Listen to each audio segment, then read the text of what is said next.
अस्सलाम वालेकुम everyone, welcome to our channel, welcome to our class. I hope आप सब खैरियत से होंगे।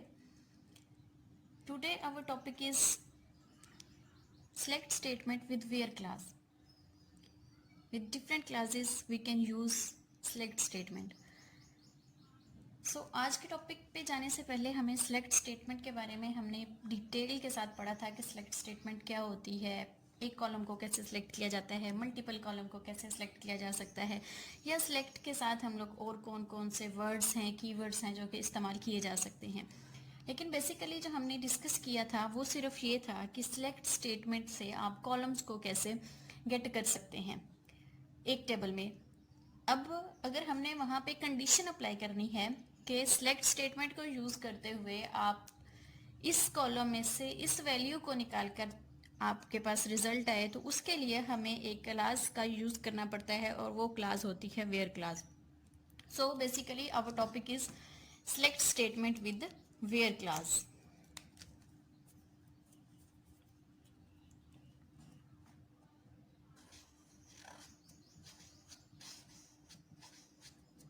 सिलेक्ट स्टेटमेंट का बिल्कुल वही आपके पास होगा कंसेप्ट जो कि हमने पहले पढ़ा है।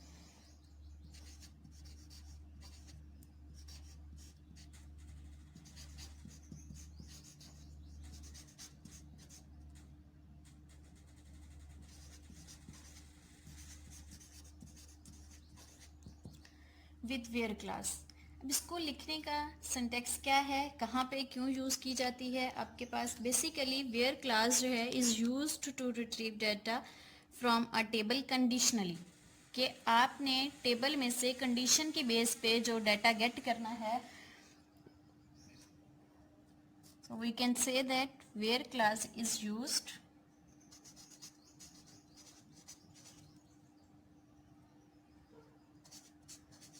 where class is used to retrieve data from a table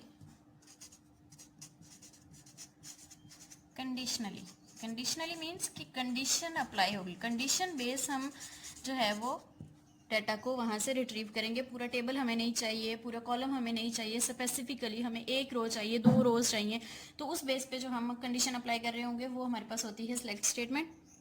कहाँ पे लिखा जाता है इसको, ये हमेशा आपके पास फ्रॉम के बाद आती है। फ्रॉम के बाद के जैसे हमने अपने सिलेक्ट स्टेटमेंट की सिंटेक्स में पढ़ा था कि select column name from table name, तो फ्रॉम टेबल नेम के बाद जो है वो यूज की जाती है इट अपीयर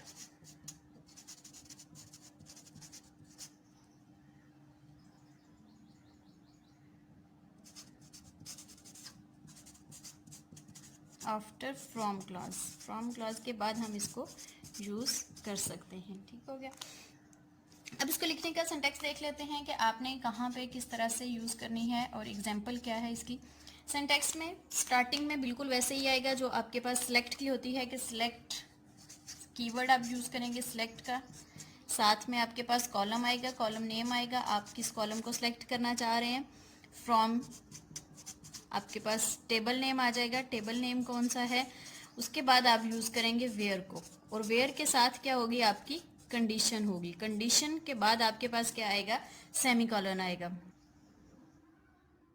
देख लेते हैं आपके पास के एग्जाम्पल जो है वो कैसे लिखी जाएगी। आपके पास टेबल है तो टेबल से कैसे हम डाटा जो है वो गेट कर सकते हैं। फॉर एग्जाम्पल ये हमारे पास एक टेबल है एम्प्लॉय का, जिसमें एम्प्लॉय नंबर है, एम्प्लॉय नेम है, डिपार्टमेंट नंबर है, जॉब है, सैलरी है। तो क्यूरी हम इसमें ये अप्लाई कर लेते हैं, write a query that display, यहाँ पे लिख लेते हैं write a Curie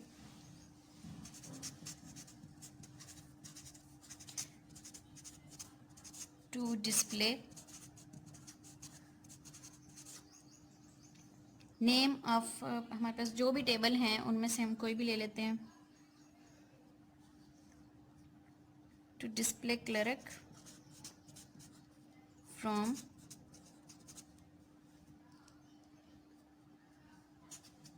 employ table, name of clerk कह लेते हैं हम। अब आपके पास क्यूरी किस तरह से लिखी जाएगी, यहाँ पे जॉब कौन सी है, वो क्लर्क हो और उनके क्या शो हो, आपके पास नेम शो हो। तो फर्स्ट ऑफ ऑल हमें क्या पता चल रहा है कि आपने सिलेक्ट कौन सा कॉलम करना है, आपने उनके नेम को सिलेक्ट करवाना है। तो हम लिखेंगे किस तरह से, सिलेक्ट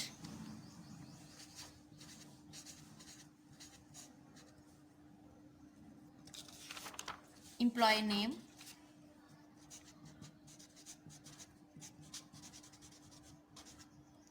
फ्रॉम, टेबल का नाम क्या है आपके पास, एम्प्लॉय वेयर। अब स्पेसिफिकली कौन से नाम आपके पास आने चाहिए, वेयर जिनकी जॉब क्या हो, क्लर्क हो। क्यों, क्योंकि हमारे पास जो क्यूरी है वहां पे है write a query to display clerk from employ table, कि आपने सिर्फ उन्हीं लोगों को शो करवाना है जिनकी जॉब क्या है, क्लर्क है। तो where job is equal to क्या है, क्लर्क के।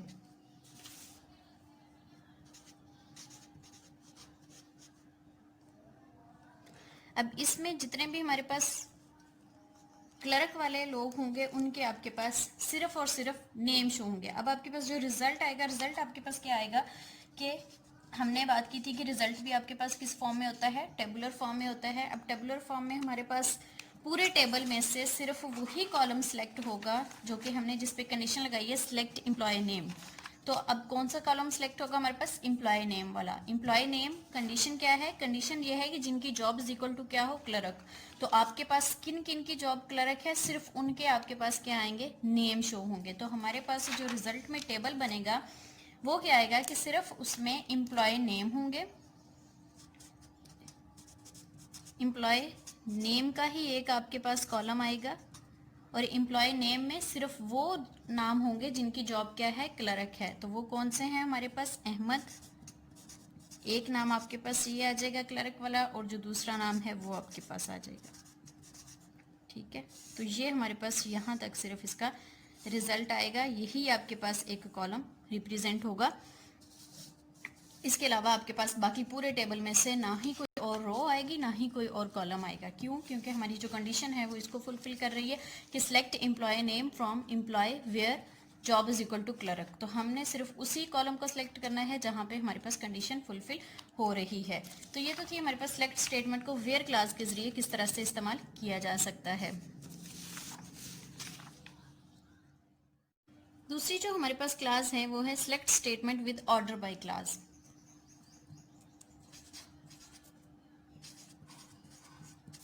Select statement with order by class।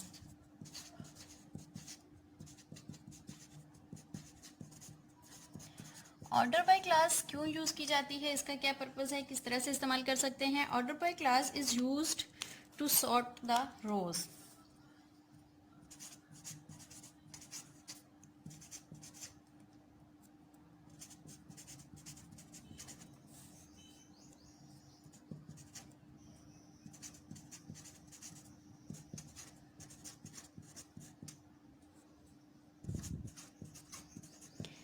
अब सॉर्टिंग क्या होती है आपके पास, या रोज को सॉर्ट किस तरह से किया जाता है, अरेंज करना डाटा को, रिकॉर्ड्स को एक सीक्वेंस में, वो क्या कहलाता है आपके पास, सॉर्टिंग कहलाता है। ठीक है, अरेंजिंग या आपके पास sequence is called sorting.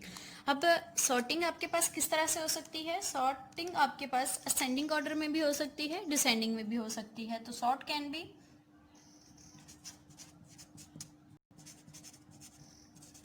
Ascending भी हो सकती है एंड डिसेंडिंग भी हो सकती है।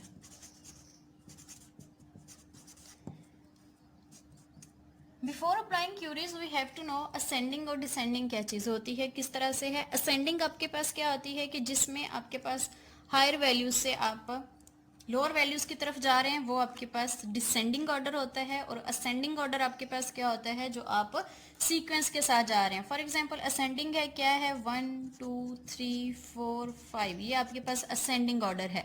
तो तो हम टॉप डाउन आ रहे हैं कि आपके पास 5 4 3 2 1, अगर इस तरह का कोई सीक्वेंस है तो ये आपके पास क्या है, डिसेंडिंग ऑर्डर होता है। ये तो सिंपल है कि आपके पास किस तरह से असेंडिंग और डिसेंडिंग होता है, लेकिन अगर हमने यही असेंडिंग और डिसेंडिंग ऑर्डर को अपने टेबल्स में, अपने कॉलम्स पे अप्लाई करना है, तो वहां पे किन बेस पे हम इसको सिलेक्ट कर सकते हैं। एसक्यूएल जो है वो बेसिकली असेंडिंग और डिसेंडिंग ऑर्डर के लिए दो कीवर्ड्स इस्तेमाल किए जाते हैं जो कि एसक्यूएल उसको सपोर्ट करता है। एसक्यूएल यूज एएससी हम यूज करते हैं for ascending keyword. Ascending keyword के असेंडिंग जो है वो उसके लिए एएससी इस्तेमाल किया जाता है, और फॉर डिसेंडिंग हम, ये तो था फॉर असेंडिंग, और डीईएससी कीवर्ड इस्तेमाल किया जाता है for descending order.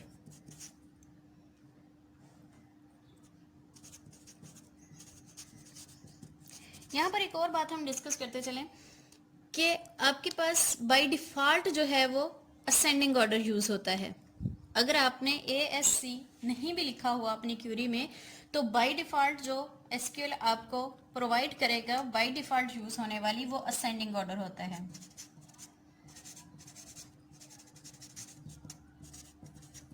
By default आपके पास क्या होगा, असेंडिंग ऑर्डर होगा। लेकिन अगर आप चाहते हैं कि आपके पास वैल्यूज जो हैं वो टॉप डाउन आए, कि सबसे हाईएस्ट वैल्यू पहले आए उसके बाद लोएस्ट आए, तो फिर उसके लिए हमें क्या यूज करना पड़ेगा, डीईएससी, मतलब ये डिसेंडिंग कीवर्ड जो है वो हमें अपनी क्यूरी में लिखना पड़ेगा। लेकिन अगर हम अपनी क्यूरी में ऐसा कोई भी वर्ड नहीं लिखते, सिर्फ ऑर्डर बाय लिख देते हैं, तो वो ऑर्डर बाय ऑटोमेटिकली या बाय डिफॉल्ट वो किस में करेगा, उसको ऑर्डर असेंडिंग ऑर्डर में ही उसको कन्वर्ट करेगा। ठीक है, तो इसके साथ हम देख लेते हैं कि अगर हमने ऑर्डर बाय की कमांड यूज करनी है, इसकी क्लास यूज करनी है, तो किस तरह से इसको लिखेंगे। ऑर्डर बाय हमेशा जो है वो हमारे पास, जैसे हमने डिस्कस की थी कि वेयर क्लास जो है वो आपके पास बाद में आती है फ्रॉम के बाद, तो इसी तरह जो ऑर्डर बाय क्लास है वो भी आपके पास फ्रॉम के बाद आती है। एग्जाम्पल देख लेते हैं हम।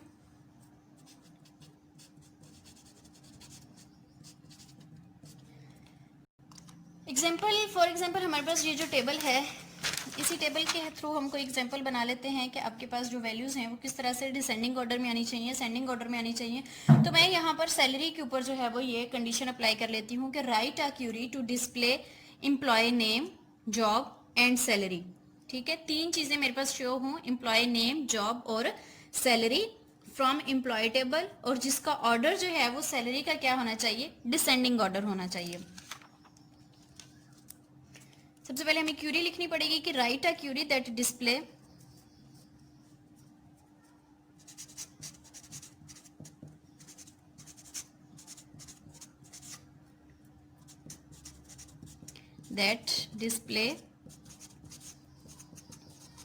Employ name, job, salary.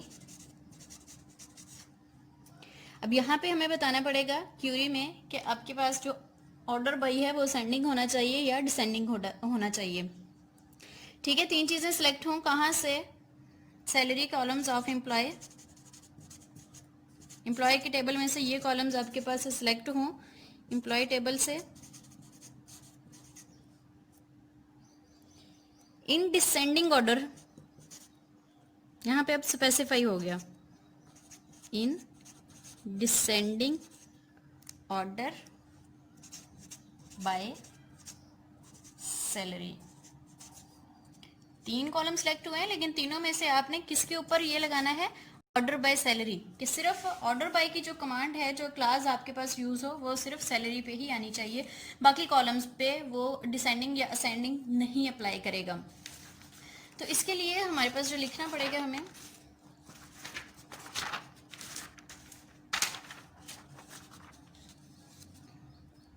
जो हमारी क्यूरी होगी वो क्या होगी, वो देख लेते हैं हम। सिलेक्ट कमांड हम लिख रहे हैं, write a query that display employ name, job, salary columns. कौन से कॉलम्स हैं, सिलेक्ट करें, सिलेक्ट एम्प्लॉय नेम, दूसरा कौन सा हो, जॉब का, और सैलरी फ्रॉम, जो हमारे पास टेबल नेम है फ्रॉम एम्प्लॉय टेबल। अब यहाँ पे हमने क्लास लगानी है ऑर्डर बाय। ऑर्डर बाय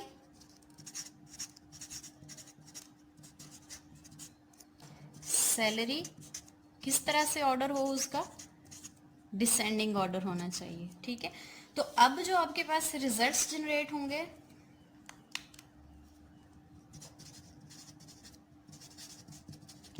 क्या आएंगे पूरे टेबल में से आपके पास जो रिजल्ट आएगा, एम्प्लॉय नेम का कॉलम आएगा, उसके बाद जॉब आएगी, सैलरी आएगी। बना लेते हैं हम यहाँ पे एक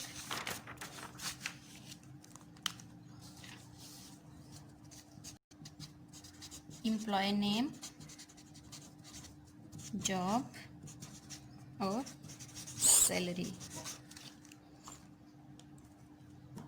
अब बेसिकली क्या होना चाहिए, उसका ऑर्डर डिसेंडिंग ऑर्डर में होना चाहिए। डिसेंडिंग ऑर्डर आपके पास क्या होता है कि सबसे पहले उसकी हाईएस्ट वैल्यू आती है, उसके बाद लोएस्ट और फिर लोएस्ट आ जाती है। आपके पास अब कितनी है, सबसे पहले हमें सैलरी का लिखना पड़ेगा। सैलरी में हमारे पास हाईएस्ट वैल्यू क्या आ रही है, 30,000।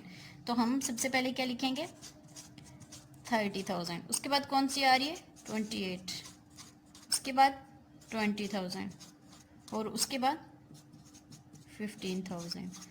अब इनसे रेलिवेंट जो इनका डाटा है कि 30,000 किसकी जॉब है, उसका नाम क्या है, वो यहाँ पे हमें लिखना पड़ेगा। 30,000 है और इसकी जॉब क्या है, मैनेजर, और इसका नाम क्या है वो हमें यहाँ पे मेंशन करना है। 28,000 जॉब क्या है और इसका नाम क्या है, इसी के साथ साथ 20,000 उसकी जॉब और उसका नाम, 15,000 इसकी जॉब क्या है और इसका नाम क्या है। ठीक हो गया।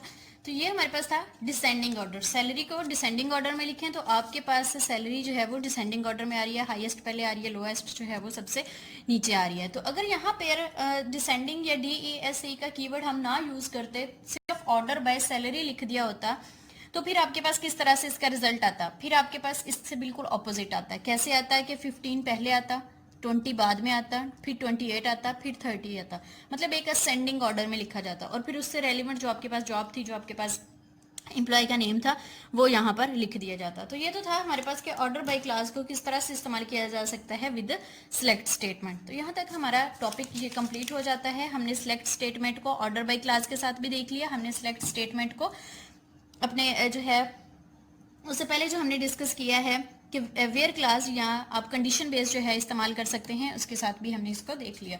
उसके बाद नेक्स्ट इंशाल्लाह हम अपने नेक्स्ट टॉपिक की तरफ जाएंगे कि टेबल्स को क्रिएट कैसे करते हैं, ये टेबल किस तरह से बनाए जाते हैं, ये हमारे नेक्स्ट लेक्चर्स में होगा। तो तब तक के लिए अपना बहुत सारा ख्याल रखिएगा। अल्लाह हाफिज़।